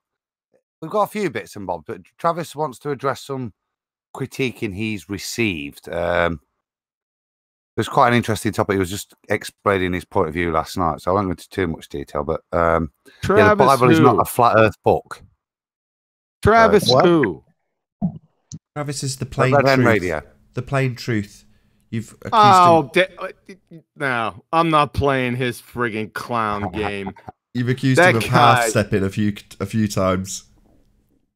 Yeah. I've got a funny feeling it's going to be quite triggering. It triggered all of us lot last night, and we're not Christians. So, you know what I mean? Did he read the Bible? Yeah. He just makes shit up as he goes. Yeah, I'm not messing with him. So we got that. Cammy's going to carry on with a bit of moon stuff and just going through, her moon knowledge. And I think just a bit of a general ramble. Like, just want to mention the FE tour finishing off and give them a shout out for amazing job. But other than that, yeah, I think a quiet evening, really, mate. Just let Travis ruffle a few feathers. That's 11 p.m. UK time. Ruffle a few feathers. What, just one sec. That's 11 p.m. correct? Yeah, 11 o'clock Greenwich Mean Time. It'll be, won't it? Tomorrow. Well, this evening, I think, for this show, isn't it? On Friday evening. No, this goes out tonight. I'm not doing a second show today. I don't feel up to it. But yeah, so be here. Hold on, nearly there. Be here or be sphere. Iron Realm Media. So that's 11 p.m. UK time, and what is it? 4 p.m. Central Standard. 5 p.m. Central Standard. Yeah. Perfect. Yeah. So be here or be sphere. Sorry, QE. Go ahead. All right. Yeah, when Travis comes on, you should invite Paula on too at the same time. Yeah, that's what we said. I'd tune in for that. I'd tune in for that. I'd definitely tune in for that. Well, I've said to Travis, we don't want this to take over the show. He wants to address the points that he was attacked for in chat, certainly a few weeks ago. So we haven't had Travis on for ages, so we said address that. And if it does develop into something that's worthy of that, that's what we suggested last night, would be to get Travis and Paula and sit them down and let them bash it out. Because I think me, Cammy, certainly John was saying the same. You know, our Bible knowledge isn't, in our own opinion, strong enough to really argue the points with him. So it'd be good to have somebody who was fully tooled up like Paula. Talking to Paula, it'd be a massacre. Quick plug to Paula. So Bible literalist. She's got a great channel, generally speaking. The title says it all in terms of the main topic. She obviously covers flat Earth as well. But she recently did what is, in my opinion, the best dissection of the Mandela effect I have ever seen. And the Mandela effect typically pisses me off royally. It's riddled with nonsense bullshit. Most of it, in fact, is nonsense. Paula dissected it beautifully. It was epic. In fact, I must get her on and just interview her about it, because she obviously had done her homework. You could tell it was like all of the stuff. It was very well polished, very well thought out, very well presented. But I agreed with everything, basically, you know. And most of the time, I'm watching Mandela effect stuff and throwing stuff at the screen and saying, "You idiot! That's because it was a low res, blah blah blah," or whatever, you know. but yeah, Paula's Bible literalist. Go and subscribe today. Check out her Mandela video. It's exceptional.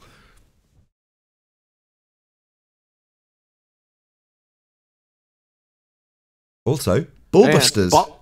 Wait, we got another plug. Ballbusters this Saturday. It's going to be a good one. It's called Anthony's Two Bozos. It's about the science graduates, Mrs. Quantum Eraser Girl, I call her the Rumpus Girl, and that other bozo. So we got frickin' frack. If you thought Pseudo McWestian 2-Space was a train wreck, you ain't seen anything yet. So Ballbuster Saturday, 1 p.m. U.S. Central, 7 p.m. UK on Quantum Eraser channel. Be here or be sphere. Woohoo! That was your best plug to date. Yeah, getting better. I'm learning.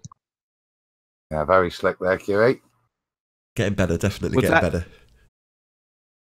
I still have one outstanding issue. It's a technical issue. It's and I've been trying to work it all week doing, preparing for the presentation. So it's not a great use of my time. I'm trying to get voice meter banana. I'm going to start stripping this banana. I'm going to rip its guts out.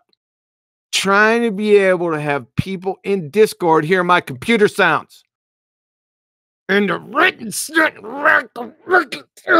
can't get it. So, just want to let you know. Just trying to share my pain. I can maybe go through that with you. And you've been sick all week, so I haven't messaged you or anything, right? Square it up. Well, it's 2 days from now, so if we connect maybe an hour before the show or an hour and a half before the show, just in case, and then I can go through all your settings on each of the different lines, check all the virtual cables, check the voice, the sound settings on the PC are correct, and all of the internal app softwares correctly assigned to each channel, i.e. what's in Discord, what's in, for me, G Plus and Skype, but for you, whatever else you've got hooked up to the lines you're using. So I can go through that. It should take 10 minutes, and I can just double check everything. It depends if... Hold on, 10th. I put everything on voice aux with Discord. So, listen, I had a problem with the evolution presentation. My whale guy, no one could hear it, not even the audience. I was so pissed. But what I'm going to do, I'm going to go through that one again next week. on the evolution presentation. I already did a test stream and heard it loud and clear. So I don't know what the hell was going on. Yeah, they can't hear you internally because whatever piece of software can't hear you but can hear you speaking is only seeing your microphone and not seeing the line. I can figure that out. No, I didn't change anything, and I did a test stream, and it was perfect. Yeah, the audience is hearing. It's your internal guests that can't hear. I know. I was suffering it myself. I was having to queue up when I was No.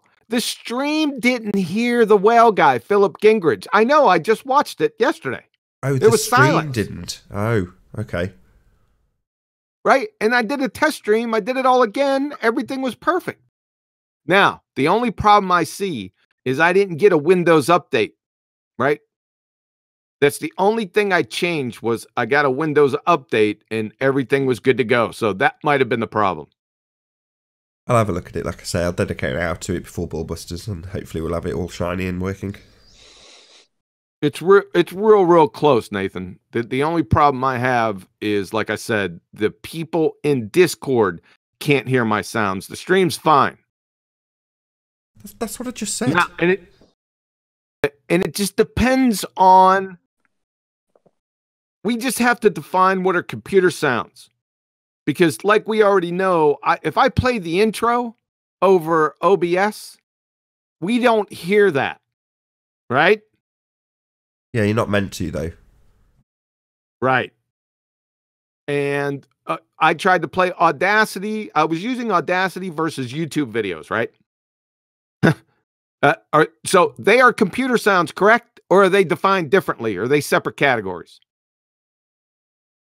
I don't use Audacity, so I don't know how it's wired up. It all depends on the settings within each particular piece of software. You've got to direct it to listen to the desk and take sounds from the desk. In other words, so Skype has got to say, I'm going to take my audio from the desk.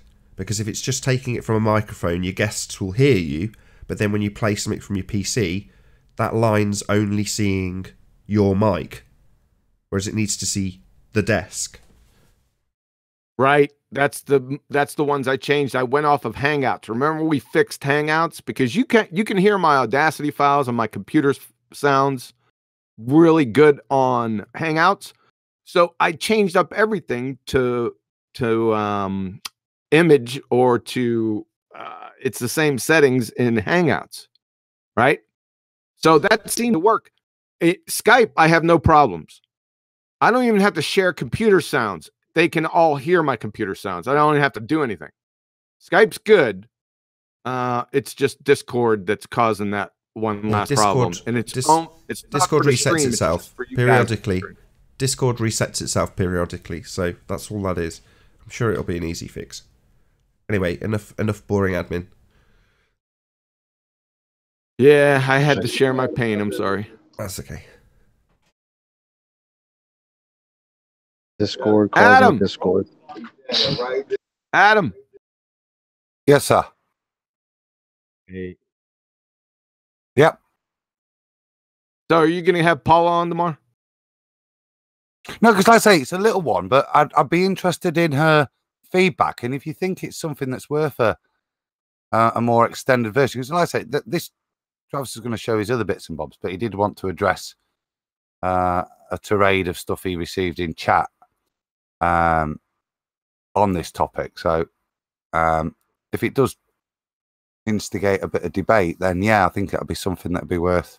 Certainly, I'd like listening to, because, like as Nathan said, Paula's exceptionally knowledgeable and well prepared. So it wasn't even from because I would put Travis in the class of Christian, and probably that's your first mistake. Yeah, but by a Christian's definition, I don't think any of us guys at Iron Realm would make that claim. Yeah, but he's claiming that. Yeah, but the difference is you're not claiming it. He is. That us that would identify wouldn't say we're Christian per se.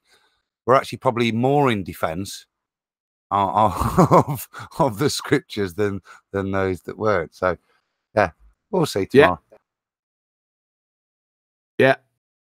Yeah, I would say you're more Christian than he is. That's what I would say, but that's my call. That's on me. There's only one person's judgment that matters on that, John. That's correct, but some things are slap in the face obvious. And if Paula was on there, it would be a massacre within the first, I would say, 2 minutes. It'd be over.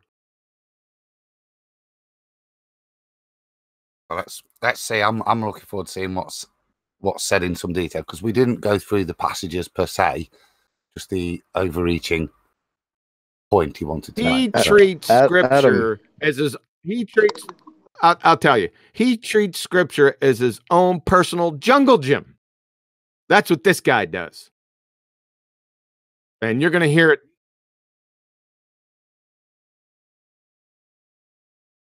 What are we talking about?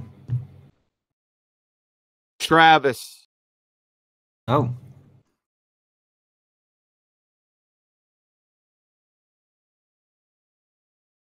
But yeah, sounds like there might be a I follow-up. can't. It was so long ago. I can't remember. All I remember is he treated anything that went up against his fairy tale beliefs. He basically spiritualized scripture or treated everything as a metaphor. Right. That's what this clown does. So he treats it like it's a jungle gym, like he could just change whatever he thinks. Well, that's not literal. That's figurative, right? Without any exegesis, hermeneutics, without anything, right? He's a clown. And we need Paula on there. Just take a couple minutes, right? It'll be painless for us, Travis? Painful for him. Are you talking about the plain truth, Travis? Yes. Yeah. All right. John's confident of what he's going to hear, so I said we'll see. I don't even know the subject. I don't even know what he's talking. I don't know any. All I know is that it's not going to fall far away from his friggin' spiritual jungle gym line. You just watch what he does with scripture, man. I always struggle with that, John. Blasphemy. Well, how do you know which bit's allegorical and which bit's real? It seems to be because it says. Because I'm no Bible but expert. In a lot right? of places, it don't tell you. No, it does tell you. It makes it clear. Allegorical bits are made plain to be allegorical, and the literal bits are made plain to be literal. Yeah. So creation in 7 days. That's correct. Does it matter? Is that allegorical or is that literal? What's wrong with that? I've no problem with that. It's some of the things I hear and struggle I have with it, where you'll see somebody with a very entrenched view use that validation. No, it doesn't mean it literally, even though it's describing something physical. It doesn't mean it literally. Yeah, but was that by chance a heliocentric quote unquote Christian trying to justify a merging of the Big Bang with 7-day story? Yeah, that's what I've heard too. You know, the justification being day actually means period of time, therefore it could be 1,000 years for the first day. No, doesn't allude to that in the slightest. Or there was a lot of planning done for a long time before it. Back to his previous question, how do you tell? Like Nathan said, he's not even a Christian. He got it right. And I would say 95% of the time, it will tell you right in the context of the passage. Now, it's not going to say this is rhetorical and this is literal. No, but it'll give the description within the context, right? The other cases, there are rhetorical devices employed right in the text, right? What some are really obvious. I'm not talking about rhetorical devices like is Christ a door, right? Because he has the door, right? Is he an actual door? Well, you can think of him as a door. This is the level that we're at right here. I'll tell you what, there's nothing that'll piss me off more than somebody treating that scripture like a jungle gym. I'll see white. It pisses me off to no end. And Travis, he knows better. That's why he left the show. Right? left the I show. don't know. I have no problem with any spiritual, even metaphorical interpretations, as long as, and this is for me the general point about the Bible and all these other books, is that if you have one standpoint, does that mean you're going to use that standpoint to exclude all other interpretations and options? Well, if you're going to be doing that, then you're basically narrowing things down maybe irrationally, and you're going to slip up with mistakes. You're going to become the enemy you're trying to fight. Yeah, like well, you're describing that bias. always happens. You're describing bias. Well, yeah, if you read a book with bias, then yeah, you're gonna have problems. Right. So I've just noticed that there's so many things in the Bible that if you look at those groups of people that type of information or interest typically falls in line with, they really don't care about the rest. Now that doesn't make that information within the Bible untrue. It just makes these group of people that deal with that information idiots, in my opinion. Go ahead, I'd like to address Adam's statement. Evening and morning were the first day. You look up the word day and it's yom, 24-hour period. It's used throughout Scripture to mean one day. But just the very fact that it says in Genesis for each day, evening and morning were the first day. Evening and morning were the second day. You have to really try hard to change that. I have another a general question, by the way, towards you. Before you do, Owen, that's not my point, Tim. I was going to say that just before I know. jumped in. I know that. To mitigate between allegorical and physical descriptions that don't necessarily make sense to me. That was the point I'm making often.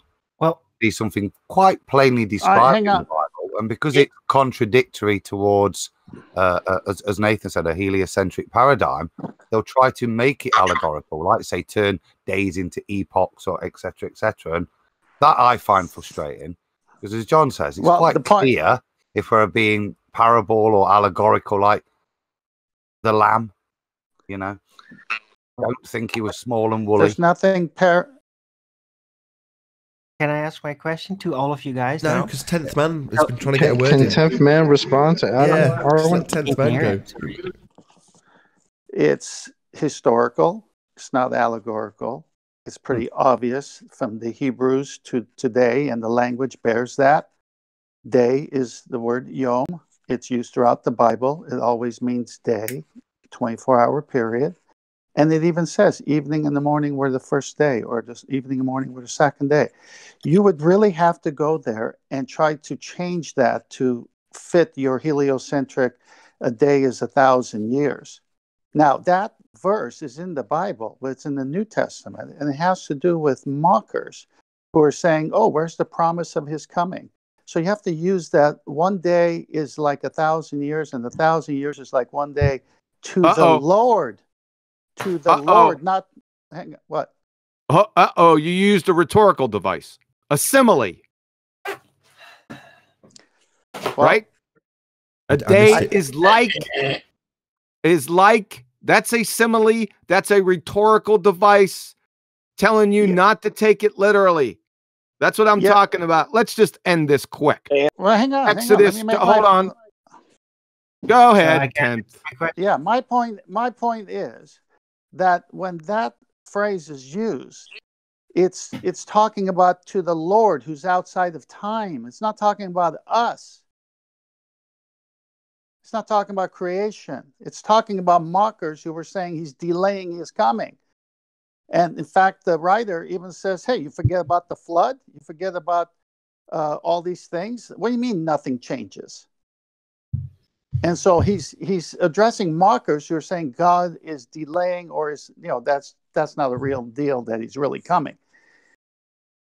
So this is how they take that verse, which deals with a totally different subject, and it's the day is, as QE said, it's God's viewpoint, because he's not bound by time. We are, so a day is a 24-hour period for us. All right, we can end this quick.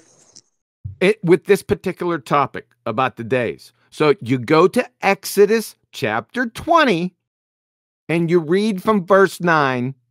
It says hold on one second.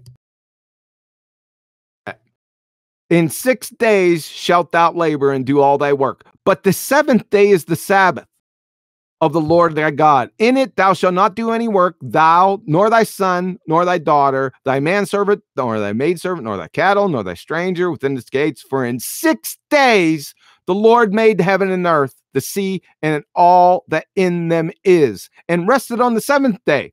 Okay. I didn't finish it, sorry. Wherefore the Lord blessed the Sabbath day and hallowed it. So, if these were epochs of times, should the Jews work 6 million days and rest on the 7th millionth?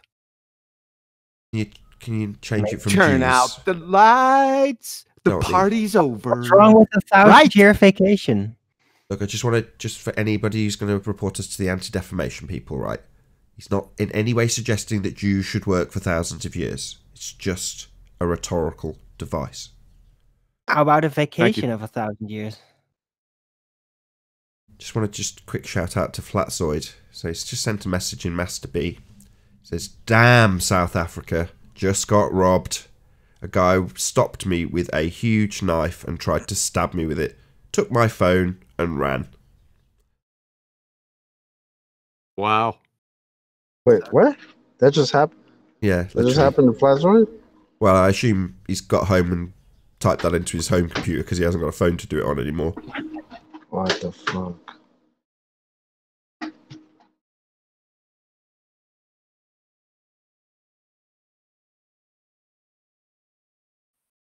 Let's have a moment of silence for Flatzoid's mobile phone. Rest in peace. And the globe. Hopefully it'll make its way to Silicon Heaven, where the iron lies down with the lamp. Not real Silicon Heaven. What'd you say about... Sorry, I just got back. Sorry to interrupt. Sorry, what do you mean? Adam, what do you say about Exodus 29? Where would all the calculators go? That's where Talkie Toast is off to. No such thing as Silicon Heaven. Where would all the calculators go? Is my mic working? They reunite with the original crystal where they came from? Radio check. Yeah. We're talking about Silicon Heaven here. Silicon Heaven takes precedent over Exodus, sorry. Right. Silicon is crystal, so it's just gonna return to its original crystalline state and reunite with the rest. That's Silicon Heaven. Return back to the beginning. You missed my iron will lay down with the lamp joke, I see. Sorry, I've been in and out this morning. Sorry, right, we've got it out of our system now, QE, go ahead. I was trying to get everything done because I thought there was going to be a second show, so I took some liberties to take care of some morning business, and I'm in and out, but since we're not having a second show, depression set in. Now I'm just getting accustomed to it. Sorry. Forgive me. I'm a worm. Got 20 minutes left on this after show. All good. Can I read that passage in 2 Peter chapter 3 that addresses this? It's only about 9 verses. Sorry, Alan. Can you calm down first, please? Care. Just take a breath, 10th man. Chill out. Just chill out. Calm down, 10th. Stop being triggered, 10th, for crying out loud, sir. I'm going to nominate you. I'll try. I'm just trying to desperately make it to Ranty's top 10, and I just can't pull it off. You're in the running, man. You're in the running. Am I in the running? Maybe Alan's going to piss me off, and I can get in the top 5 at least. Okay. Calm down. Stop patting. Disgusting. All right. It's worrying, Tim, that Alan will become your muse for your nomination, but. It's perfect. Maybe he'll give me an upvote. Who knows? It's so boring. I thought you already finished this point, 10th. No, I just wanted to render it so that. Sorry to interrupt. Go ahead. Me saying it verbally is not me reading the Holy Word, which is in context. 2 Peter chapter 3, beloved, I now write to you the second epistle.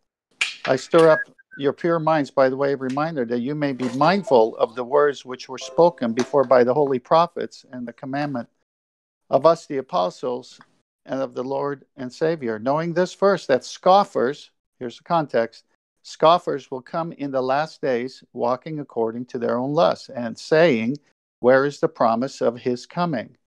For since the fathers fell asleep, all things continue as they were from the beginning of creation. So uniformitarianism, they're saying nothing changes. This is the argument.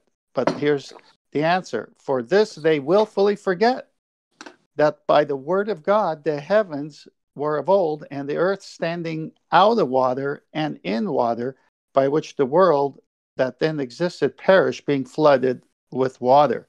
So one of the arguments is, hey, if everything's the same, then how do you explain the flood and the world being restarted? So nothing is uniformitarianism, is the argument here. But the heavens and the earth, which are now preserved by the same word, are reserved for fire until the day of judgment and the perdition of ungodly men. Are you listening, Alan? The next time around is going to be by fire, not by a flood. And to wrap it up, but beloved, do not forget this one thing, that with the Lord, one day is as 1,000 years, and 1,000 years as one day. The Lord is not slack concerning his promise, as some count slackness, but is long-suffering toward us, not willing that any should perish, but that all should come to repentance. It's not that nothing is changing. It's just that God is giving us time to repent. Okay. So, is there any description specifically as to what form and what type of arrival this fire supposedly comes as? Specifically. Yes, it's in the book of Revelations, but I want to stay on the subject of what day is and how this one verse is used out of context to change what day means. Evening and morning is one day. We just went over this. I did it in Exodus 9. It's over. I know. That was a good passage. It's actually a simile. As one day is as, that's a rhetorical device. It's called a simile, right? So you treat it rhetorically. Obviously, he's talking about the timelessness of the Lord. Time does not affect him. This is a second grade. I think I knew this in like third grade. I can't believe I'm even speaking to it. Well, that's kind of interesting because it was a very a conversation I had with my uncle who's a pastor, and it was when I was very young, because it's exactly his reconciliation was to describe the time period being massively elongated to fit in with the cosmology of a heliocentric system, whereas I disagreed and was like, no, it doesn't seem that way, and why would it matter to God? If he could take a second if he wanted it to. Exactly. And that lines up with everything else we talked about, because he is outside of what we call the universe. He's outside it. It doesn't affect him at all. He created it. Well, that's the solution to the... holds no... Creation holds no sway over the creator, like the video game holds no sway over the programmer that created the game. It's just that simple. Right. It's sitting outside of natural law is what would give you the answer to the ontological primitives. So if you have the assertion that it's all come from nothing, and that would be within the confines of natural law, then that can't be the case. But obviously a creator doesn't sit within the boundaries he's created. He's created them. He's not sitting within the fence he's building it. So exactly. From that perspective, you have a very clear and easy answer to the ontological primitives. But to claim that just because he's outside of his creation, that he won't be affected by it, I don't think you got enough comparison to prove that, because most things that we create, that we build, they change us. They change everything about us. Enough comparison to prove it. I just did it. About how we think. I love it. You immediately juxtapose something that's absolutely governed by natural law by comparison. No, not comparable, are we? No, but maybe mentally, does God not have a mind in order to design? Well, your example would be to say that if I build like a physical, literal structure, then the rules of the structure I'm still going to be governed by, even though I'm its creator. But both me and the structure that I'm creating are operating within the realm of natural law. Therefore, yeah, there's going to be things that are applicable to me as the creator of the hut. But let's pretend for a moment, just for simplistic analogy, that we're in a computer simulation. So we are physically we're a game, a literal game in a computer. Well, then the programmer of the game is in absolutely no way, shape or form governed by the rules he sets on that game in that program. It's the same principle. Oh, right. I absolutely agree to that. There is no higher authority than the creator. Absolutely. And he will not be changed in his mind forcefully by anything but his own will. I totally agree. But he does definitely change. He's not completely unchanged over everything. Or why else would he even make creation if it would not affect him? No, but he can make Easter eggs, can't he? We can't make Easter eggs in the game, but God can just pop an Easter egg wherever he wants. He can rewrite the program. He can change the rules if he so desires. And the way in which he changes the rules isn't the same programming as which applies to the program that applies us. Of course. No, but yeah, in that sense, I think that God's already made up his mind about the long-term design. That's why he chose Christ. Sorry, The say that again. Bible- Hold on, sorry, Bible Tenth. Hold clearly on. teaches Hold on, God just 1 does second, not Tenth. change. Sorry, can you just repeat that again about the design, Owen? What did you say? I think that God, the absolute the pinnacle of what God really is in the core, the creator, the design. I think he has his mind made up before he applied the design as it is. Really, most of it. Okay, you're saying But God he knew what does he was doing. alter it. Christ Okay. alters it. He does make choices, and what transpires affects him in his choice making. Right, you're saying God knew what he was doing. Yeah. Well, he has to. He's the designer. Oh, when they're taking bits out of you and you don't know it. No, we're I don't care if they're joking me. I don't care what you have to say, Alan B. You've never said anything useful ever, so just shut up. What did he say? What did you say, Alan? No, but anytime Alan B. says anything, it's always useless. So I just missed what he said. It's because Alan doesn't have friends that he can joke around with, so he's just trying to instigate and say, "Oh, we're making fun of Arwen." That's all that is. Don't worry What about it, did Arwen, you're he good. say? I don't but know. I had to say something. I don't know. Didn't hear him. Can you repeat what you said, Alan?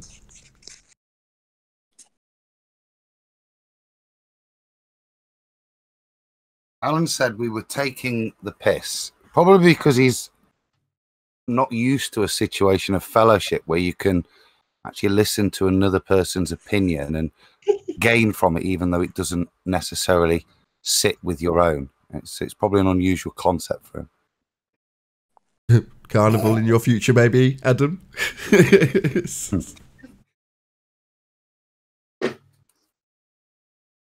I think he's got a doctor's appointment. They're going to suck out all of his junk DNA next week.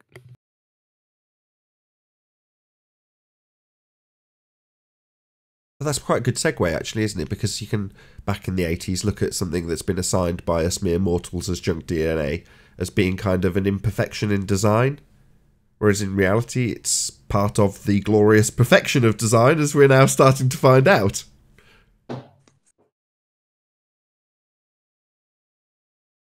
No, that's one of those things that I always thought, like, science, or at the time, science can't be right about this. There can't be all this DNA that's just sitting there dormant, not doing anything, and it has absolutely no purpose because some guy said so. I always thought that was pretty pseudoscience. Yeah, and it was. It turned out officially to be, because they figured out, hold on, there's epigenetics on top of all that, and that does so much more, even on the very, very short term, and can be switched through chemical interaction, radio, sound, all kinds of things. So yeah, the original genetics idea is completely outdated. Yeah, what was it? The what's that organ that they say you don't really need, was the appendix or the spleen? The appendix. Yeah. So I always thought, well, you could just have them removed and it's okay. It's not necessary for anything else. I was like, but why would it be in us? It's got to do something. Just because they don't know what it does or what its true purpose is or something. I was reading something about that. They do. Useless. I was going to say that's a recent thing, so I'm sure that's been recently in the news. So I was reading something literally only the other day about the actual purposes, and I'm sure it's in a pre-adolescent life that your appendix is useful. I can't remember. No, they knew this a long time ago. I'm telling you, these people that say this stuff, they have never taken an A&P course in their life, anatomy and physiology. They knew this a long time ago. The biggest part, and I'll shut up because breakfast here, is called the GALT system. That is gut associated lymphoid tissue. And I'll leave the floor to Adam. Go, Adam.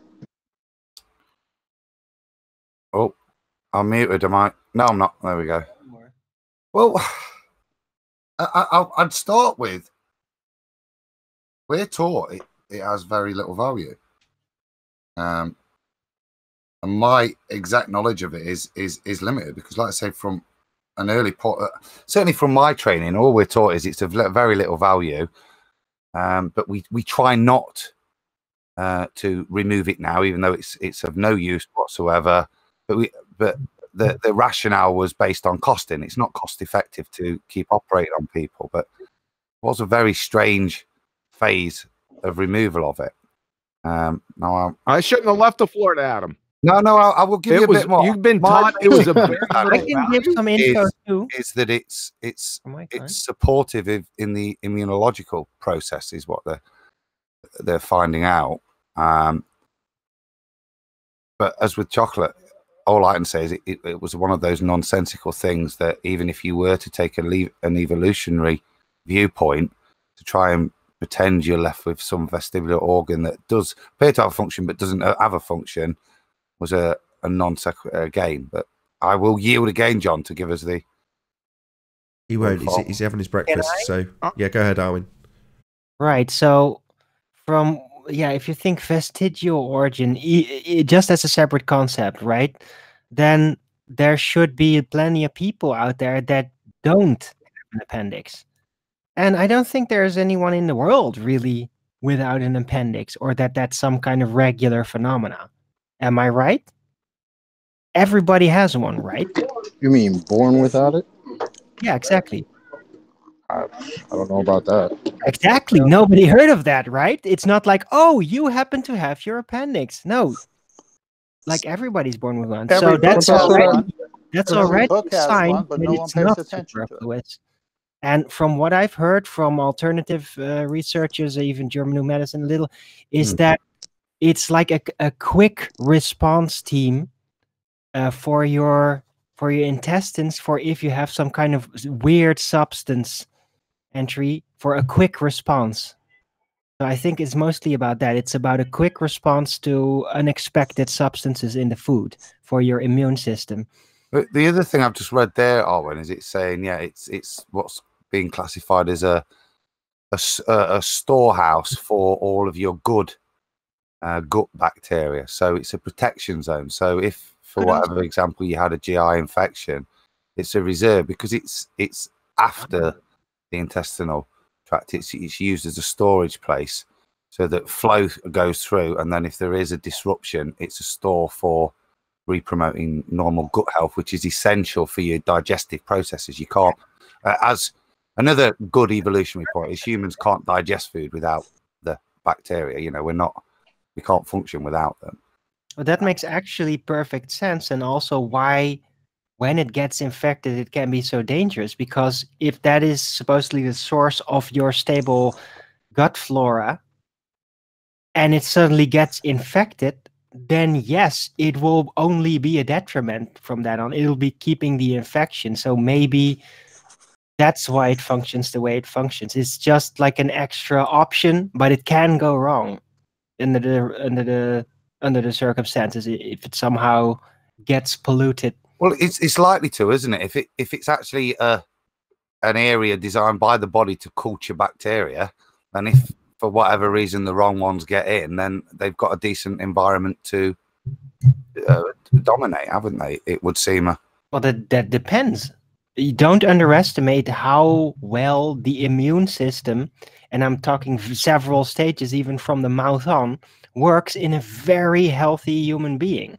Now, human beings that are going to eat very crappy are going to constantly have a phone next to their head radiating and just are a mess. Yeah, to them, oh yeah, the chance is very high that it will get damaged.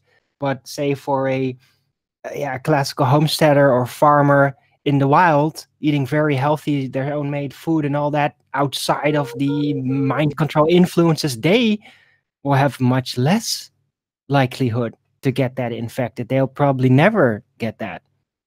Rarely. I don't know. This could be figured out statistically, but I think that is sensible. Can I ask a question of you on that? Before you do, I like the argument that says, well, you can survive without it. Yeah, I can also survive without my arms and my legs too. You half-wit dumbass clowns. Is it definite that it always stores good stuff and it doesn't? Is it definite that it doesn't always store bad stuff? I'll tell you why. It's an extra pocket. It's like a compartment room that apparently can get closed off to protect a specific flora while the rest goes through a purge. It's like, yeah. Think like the International Space Station. They compartmentalize the compartment. Then if somebody farts really hard in the main station, they can close themselves up in the one capsule so they don't get gassed. Well, John, you're almost done with that breakfast over there, man. Oh, God. From a standpoint of using some logic, just straight out logic, without knowing anything, just using logic, would it not be a compartment for toxic material to be stored in while the liver is being formed during the 9 months of pregnancy? No.